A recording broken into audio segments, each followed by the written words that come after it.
नमस्कार। आज हम BA part second first paper के अंतर्गत सुखनासोपदेश में पिछले व्याख्यानों से आगे का अध्ययन करेंगे। और जैसा कि पिछले व्याख्यानों में आपको बतलाया गया कि सुखनास मंत्री राजकुमार चंद्रापीड़ को जीवन का व्यवहारिक ज्ञान प्रदान करते हुए कहते हैं कि आपने, हे पुत्र, यद्यपि आपने समस्त शास्त्रों का अध्ययन कर लिया है और अब आपके लिए कोई उपदेश देना शेष नहीं है, फिर भी मेरे जीवन का जो अनुभव है उसके अनुसार एक तो युवावस्था, दूसरा लक्ष्मी और ऐश्वर्य, विषय वासना, राज्य के सुखों का उपभोग, विषयों के प्रति आसक्ति आदि इस प्रकार की बुराइयां हैं जो आपको पथभ्रष्ट कर सकती हैं। अतः आपका राज्याभिषेक होने से पहले इन बुराइयों के विषय में यदि मैं आपको कुछ ज्ञान प्रदान कर सकता हूं, जो अपने अनुभव बतला सकता हूं, तो आप निश्चित रूप से उनसे सावधान रहेंगे और जीवन में सफलता को प्राप्त करेंगे। इस प्रकार से वे राजकुमार चंद्रापीड़ को इन समस्त बातों को विस्तार से बतला रहे हैं। और उसी संदर्भ में जो अग्रिम पंक्ति है वह अत्यंत महत्वपूर्ण है। वो इस प्रकार से है, गर्भेश्वरत्वम अभिनव यौनत्वम अप्रतिम रूपत्वम अमानुषशक्तित्वम चेति महत्यम खलु अनर्थ परंपरा सर्व अविनयानाम एकैकम अपि ऐसाम आयतनम किमुत समवाय। बहुत महत्वपूर्ण यह पंक्ति है। अनेक बार व्याख्या के रूप में या प्रश्न के रूप में, दोनों ही रूपों में इसको पूछा जाता है। आपको बहुत अच्छे से इसे याद कर लेना है, समझ लेना है। इस पंक्ति का सबसे पहले आप अर्थ देखिए, क्या कहना चाहते हैं। गर्भेश्वरत्वम, गर्भ जन्म से ही, ऐश्वर्यत्वम ऐश्वर्यशाली होना, गर्भेश्वरत्वम जन्म से ही ऐश्वर्यशाली होना। अभिनव यौनत्वम, अभिनव यौनत्वम नवीन युवावस्था का होना। पहला है जन्म से ही ऐश्वर्यशाली होना, दूसरा अभिनव यौनत्वम नवीन युवावस्था का होना। अप्रतिम रूपत्वम, अनुपम रूपत्वम सौंदर्य, अनुपम सौंदर्य का होना। अमानुष शक्तित्वम चेति, और अमानुष यानी कि अलौकिक शक्ति का होना।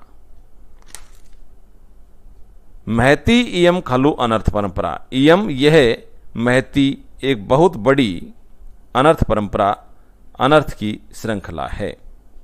यह बहुत बड़ी अनर्थ की श्रृंखला है। सर्व अविनयानाम एक एकम अपि ऐसाम आयतनम किमुत समवाय है। एक एकम अपि, इनमें से एक एक का होना भी सर्व अविनयानाम समस्त अविनयों अर्थात समस्त दोषों का आयतनम घर है, स्थान है। किम उत समवाय, जहाँ ये चारों हैं वहाँ तो कहना ही क्या। थोड़ा सा इसको संधि विच्छेद करके और प्रत्येक को याद करेंगे। थोड़ा सा कठिन शब्दावली है, तो आप इसे अलग अलग शब्दों को करके, पृथक पृथक करके शब्दों को, और आप उसका फिर अर्थ लगाएं। गर्भेश्वरत्वम, गर्भ ईश्वरत्वम, गर्भेश्वरत्वम, ठीक है ना।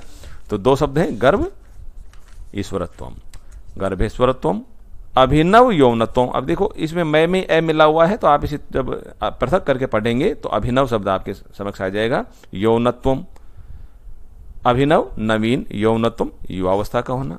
अप्रतिम रूपत्वम, अप्रतिम यानी कि अनुपम, जिसकी तुलना दूसरे से न की जा सके, ऐसे रूपत्वम सौंदर्य का होना।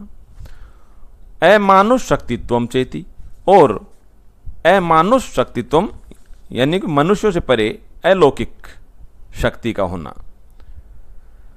अब इसका एक बार थोड़े से समास विग्रह भी जब आप देखेंगे तो देखेंगे कि गर्भेश्वरत्वम, यहाँ गर्भात ईश्वरत्वम इति गर्भेश्वरत्वम षष्ठी तत्पुरुष समास है।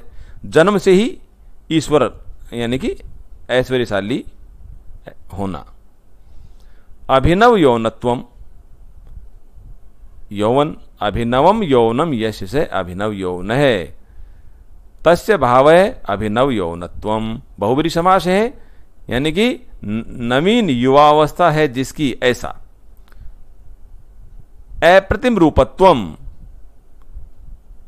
अप्रतिमम रूपम यश से अप्रतिम रूप है, तस्य भाव है इति अप्रतिम रूपत्वम, बहुब्री समास का ही प्रयोग किया गया है, जिसके सौंदर्य की तुलना दूसरे से ना की जा सके, अनुपम सौंदर्य। अमानुष शक्तित्वम, नास्ति मानुष शक्ति यश से अमानुष शक्ति, यानी कि जो शक्ति मनुष्यों में ना हो, जो किसी देवता आदि में ही हो, जो इस लोक से परे जो देवता आदि हैं उनमें ही पाई जाती है, वो अमानुष शक्तित्वम यानी कि अलौकिक शक्ति। तो यहां यह आपको अच्छी तरह से याद रख लेनी चाहिए कि एक बहुत बड़ी अनर्थ की श्रृंखला है। वो अनर्थ की श्रृंखला कौन सी है? जब आपसे प्रश्न पूछा जाए कि सुकनास मंत्री ने अनर्थ की श्रृंखला कौन सी बतलाई है, तो आपको लिखना पड़ेगा, ये चारों बातें आपको उसमें से लिखनी होंगी। जन्म से ही ऐश्वर्यशाली होना, जन्म से ही धनी होना। दूसरा, अभिनव यौनत्वम, नई युवावस्था का होना, नई जवानी। अप्रतिम रूपत्वम, अप्रतिम अनुपम सौंदर्य का होना, अद्वितीय सौंदर्य का होना। और चौथा है अमानुष शक्तित्वम, अमानुषी शारीरिक शक्ति का होना, अलौकिक शारीरिक शक्ति का होना। ये चार बातें हैं, फिर से आप इन्हें अच्छी तरह से याद कर लीजिए। जन्म से ही ऐश्वर्यशाली होना, नवीन युवावस्था का होना, अद्वितीय या अनुपम सौंदर्य का होना और अलौकिक शारीरिक शक्ति का होना। ये चार अनर्थ की बहुत बड़ी श्रृंखला है। सर्व अविनयानाम एक एकम अपि एसाम आयतनम, एक एकम अपि, इनमें से एक एक का होना भी सर्व अविनयानाम समस्त दोषों का आयतनम घर है, स्थान है कि मुत समाये, जहां ये चारों हों वहां तो दोषों का आना निश्चित है, वहां तो नाश होना निश्चित है। अब इसमें यह नहीं बतलाया गया कि ये नहीं होनी चाहिए व्यक्ति में, हो ठीक है, धन धान्य से संपन्न भी हो, युवावस्था भी हो, अलौकिक सौंदर्य भी हो और अप्रतिम सौंदर्य भी हो और अलौकिक शक्ति भी हो, ये होनी चाहिए।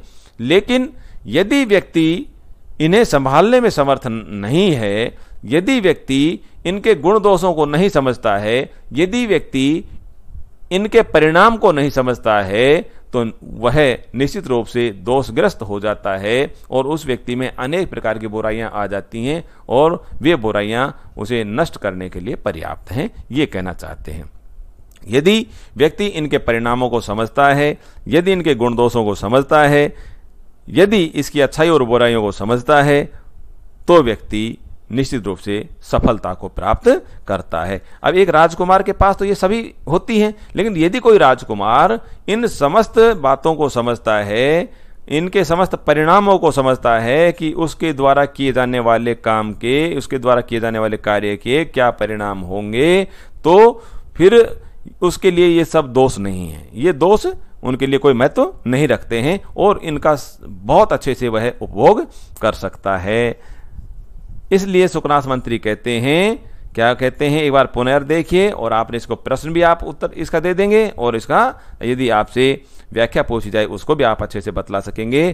फिर से देखिए, गर्भेश्वरत्वम, जन्म से ही ऐश्वर्य का या धन धान्य से संपन्न होना, अभिनव यौनत्वम, नवीन युवावस्था का होना, अप्रतिम रूपत्वम, अप्रतिम जिसकी तुलना न की जा सके अनुपम सौंदर्य का होना, अमानुष शक्तित्वम चेति और अलौकिक शक्ति का होना, महति इयम खलु अनर्थ परंपरा, यह बहुत बड़ी अनर्थ की एक श्रृंखला है, परंपरा है। सर्व अविनयानाम एक एकमपि एसाम आयतनम, एक एकमपि एसाम, इनमें से एक एक का होना भी, सर्व अविनयानाम, समस्त दोषों का, आयतनम, उत्पत्ति स्थान है, गृह घर हैं, किमुत समवाय, जहाँ ये चारों हों तो वहाँ तो कहना ही क्या, अर्थात वहाँ तो सर्वनाश निश्चित है, ऐसा सुखनाश मंत्री राजकुमार चंद्रापीठ को बतलाते हैं।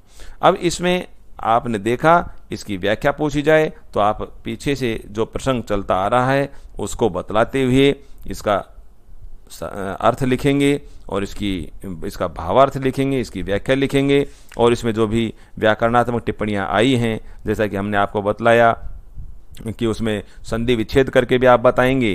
तो गर्भ ईश्वरत्वम, गर्भेश्वरत्वम, तो यहाँ जैसे कि गुण संधि है, और वैसे देखेंगे तो गर्भात ईश्वरत्वम इति गर्भेश्वरत्वम, तो यहाँ षष्ठी तत्पुरुष समास का भी प्रयोग किया गया है। तो ये सब बातें मैंने आपको इस व्याख्यान के अंतर्गत ही अभी अभी आपको बतलाई हैं। तो आप इन सब को अच्छी तरह से देख करके इसका अर्थ भी अच्छे से याद कर लें, और जैसे प्रश्न पूछा जाए तो ये आपको प्रश्न के रूप में इन चारों को लिखना है, प्रश्न का उत्तर इन चार के रूप में लिखना है कि जन्म से ही ऐश्वर्य अनर्थ की श्रृंखला कौन सी है, तो आपको चारों बातें लिखनी है। ये